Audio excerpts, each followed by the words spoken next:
Лъчо! Да имам само някакъв коментар на това, което се случи. Малко повече ще се говори за странични неща, не за футбол.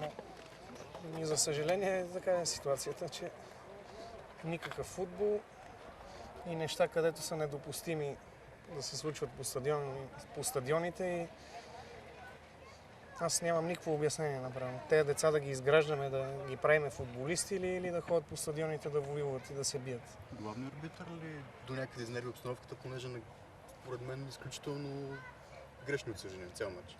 Доста така грешни отсъждания, които повлияха така и на нашата игра. Отделно и в публиката тези ексцесии, където се случиха, нямаше и охрана никаква, момчетата са бити.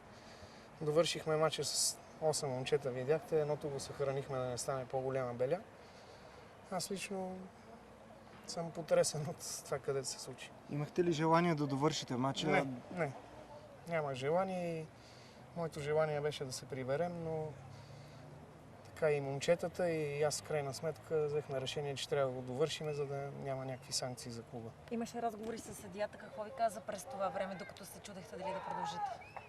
Всички се чудиха и дали да има мач, дали да няма мач. Доста от децата са наранени, имат така и травми. Не знам медицински дали трябва да се вадят, как трябва да се реагира. Но това ние не сме на кори да идваме да играем матч, да се забавляваме и да радваме тези хора, но явно това не са хора. Проблемът е, че от тук нататък най-вероятно ще има реваншизъм. В следващите матчове ще се отвори пак една война между двете агитки. Дано няма такава война и дано хората разберат, че начина, по който трябва да растат тези деца, е да им се дава шанс да отидат в първите отбори. Не е този, който показаха днеска публиката на Левски. Ще има ли някаква реакция от ваша страна и за поведението на феновете тук, и за съдийството? Мисля, че ще има. Ще уведомим всичко. Вие също сте записали какво се е случило.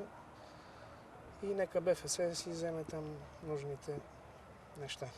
Като цяло малко за футбол да поговорим, но все пак как видяхте матча? Вече не си го спомням матч. Извинявайте се, това където се случи.